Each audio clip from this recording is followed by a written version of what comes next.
Babes, how we doing? It's been a little while, huh? It's been a minute. We're gonna get a quick little life update, and then I'm going to dig into this wonderful chapter. Honestly, a really well-made chapter. Of course, we have a break, so we'll see what I decide to do next week. But I've been busy. Finally finished setting up these shelves here. Actually, just got these right here, which is the most updated box set that is for One Piece, and I think that we're on the verge of probably getting another one. I hope, because it'll start to look much cleaner. We already obviously have all of Dragon Ball and all of Naruto. We got some other books as well, but it's going to be a big manga bookshelf. We have all these normal books as well, along with a lot of different characters, animals, and figures, as you can see from the top. I really like this backdrop, so I hope you do too.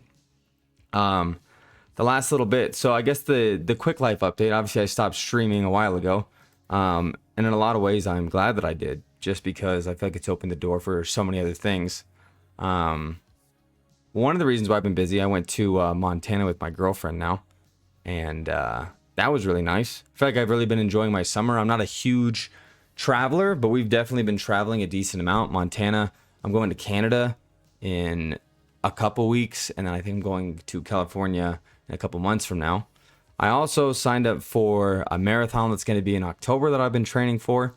A year ago, for those of you who probably remember, I broke my back, but we're looking to make a clean comeback physically, and I feel like that's kind of the way I wanted to start doing it. It's something that I've had envisioned for basically since my back was broken, but there's been a lot of positive changes. I obviously moved, which most of you, if not all of you, already knew that. I traveled and I worked a Ren Fair. It was technically a Scottish festival, but it all seems like Ren Fair to me. And I was selling D&D dice, which people were buying like hundreds of dollars worth of these dice, which is kind of blowing my mind. But it was a good time. Been writing and drawing. I mean, in front of me, I literally have all the stuff that I've been drawing. I haven't been doing as much writing, but I've literally been paneling, drawing manga, and really just improving my craft for the writing that I'm doing, which is also a very exciting thing. The goals group is ongoing. Got a couple of awesome guys that we get together and make some goals. We're adding people to that group. Literally, even just as recently as today, I talked with a friend of mine at work, and he's looking to join as well, which is good. So I feel like I'm definitely still getting a lot of my community time. And even though I'm not streaming and I really haven't played much video games, I want to start playing some games like It Takes Two with the lady. But yeah. Life's good. I know I haven't really updated you guys in a minute. It's just been all One Piece, which I get, but there's your little update. If you have any questions, feel free to let me know. Hit up the Discord. It's still there. I'm not on Twitter really at all anymore, which has also been excellent. When I stopped kind of playing games in Twitter, I just feel like, not even necessarily healthier, but it just feel like my routine and everything's a lot cleaner. My time's spent in a much more meaningful way in what I measure now. I'm not saying these things were never meaningful, probably not Twitter, but yeah. Anyway, while we're here, getting into the chapter, a phenomenal chapter. I'll probably make another video next week just on this chapter because of how good it was. But it just seems like at this point, Egghead is the hype up chapter for the climax, for the finale of One Piece. And this chapter kind of proves that. We're getting everything that we need. We're seeing what the villains, Emu and everybody and the Gorosei are looking to do. We see what the good guys are trying to do, whoever the good guys are, and whoever else the bad guys are as well. And we have some of the cleanest panelage that you've ever seen. Luffy and Bonnie, they get together, and they end up beating the brakes off of Saint Garcia, which I told you I would stop doing it, but it's hard. It's really hard to not like power scale or want to power scale these guys in a way, just because I have no idea where they stand. I don't even know if this did any damage. This one looks like it actually did some damage, but it's tough to say. We hit just about every corner of the globe, the sky, the sea, everything in these last couple chapters, with Vegapunk being the hype man that brings us all forward. I think Vegapunk has more than lived up to the hype. I know some people are kind of a little bummed with how short-lived he was, but I think that he did a really good job, was a really entertaining and interesting character, and we really see all these different people. And I love Oda leaning into the weapons technology, showing Vivi and Shirahoshi, because I made a video a while ago. I don't necessarily think that that's them anymore, but I feel like he's leaning into that idea and just trying to confuse us as much as possible, which he's just become a master at doing. We get all these memories of different races and stuff too, which I absolutely love. The Lunarians, the Three Eyes, and just like we get so many different perspectives this chapter and the chapters previous. I mean, just read the last 5 and it's some of the best stuff you've seen. Luffy's at a point where Garcia seemed like a problem earlier on, but he's able to kind of give Bonnie the cleanest layup in One Piece history. With his mega kicks, knocking everything out of the way and giving her a free shot. He did just eat, and I feel like his stamina is getting better and better, but that was a big part, is he's not going to be able to hold this for super long, but he does seem like just a force to be reckoned with, and I'm honestly entertained. I know some people were kind of thrown off by the goofiness of it all, but the longer that I see it, the more it kind of warms up to me. I just kind of like what he's about, the idea of being the liberator, the idea of it being kind of lighthearted, which One Piece has always been. As much as I would like some people to die, nobody's really going to die until the end, it seems. We have a cool moment with Bonnie. You guys know I don't really care a ton about Bonnie. I think that she's fine. I think that it's cool. I care about Kuma, and that kind of backstory was pretty sweet. But all in all, I'm not a huge fan of her having the Nika ability. But they get in there with a very clean and awesome combo attack while we continue to see more of the world. And this attack really seems to do some damage. You look at the top panels of page 11, and it's like, damn, that guy looks like he is absolutely cooked. Now, I don't know what this exactly means. I think that they might have like banished him back to wherever he originally came from, but I don't think that he is done by any means. There could be a chance that he's done, and Imu's like, he was the weakest of us all, but there's almost 0 point to that because we've already seen the rest of them. And not only have we seen the rest of them, we've seen the rest of them all take a hit, take a beating in their own special way. But this is the most damage that we've seen any of them ever take. So whether that has to do with the hockey, whether that has to do with Nika, I'm not sure, but he's out of the way. What interests me about that is he looks super damaged and we don't see anything of him. So I don't know if he disappeared. I don't know if he went into the ocean. I don't know. And nothing is confirmed. Nothing is confirmed like that.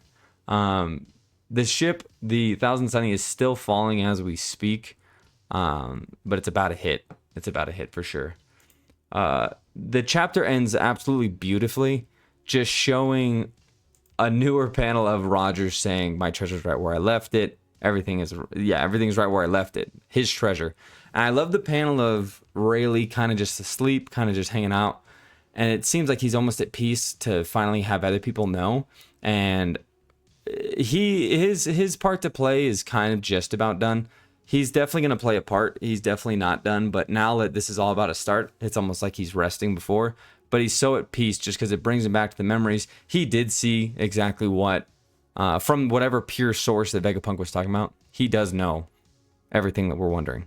He knows it all. But it sets it up beautifully. It goes to the pirate island, which Blackbeard's obviously still not at. I don't even know if he's going to go back there. I guess he has to pick up his like strong dudes and maybe get his ship and head out there. You got Red Hair Shanks, who's drinking up a storm. You have Buggy, Mihawk, and Crocodile that all seem like they're going to be about it in some way, shape, or form. They're kind of the underdogs, but Buggy's been the underdog this whole time, so who's to say? I mean, who's honestly to say that he won't get something done? I think that he is. I think that he's going to get some type of treat out, and we're going to be like, holy shit, for real? This was the plan from the get-go, Oda? No, but One Piece can be funny. But he does claim that the fate of this world will be decided by whoever finds it. It all depends on who finds the One Piece. And then you have the cleanest panel debatably ever. I mean, it's all portrait shots, but they're all very well done. They're all awesome. You get, I'll just name them all. You get, obviously, the four emperors, Shanks, Luffy, Blackbeard, and Buggy. And then you get some of their supporting cast along with the Marines, Kainu, Dragon, Mystery Man, Emu, who is also Mystery Man, Kobe, which is an interesting addition. Interesting. I think that's interesting for a couple of reasons.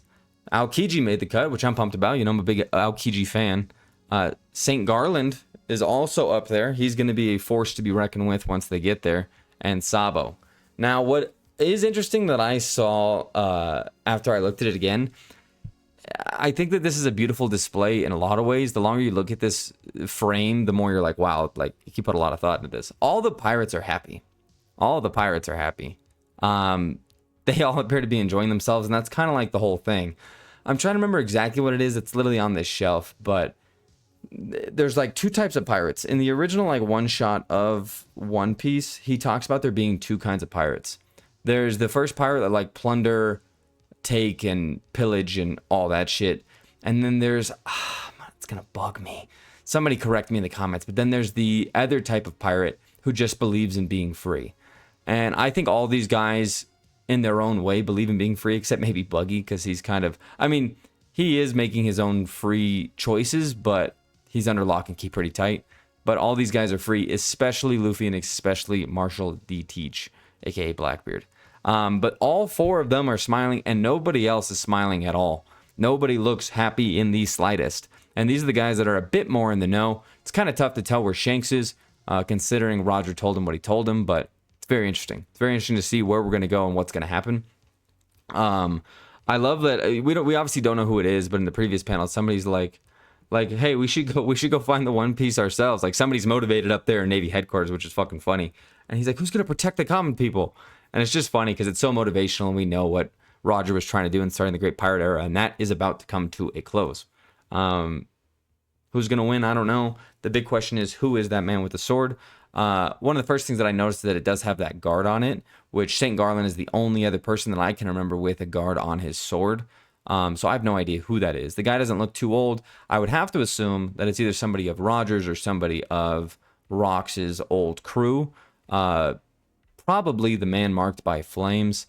But it's just interesting to see. A phenomenal panel, a phenomenal chapter. We do have a break, but we have much to talk to. And hopefully I'll be talking to you guys next week. But until then, enjoy yourselves and enjoy your life. Peace out, Babersons.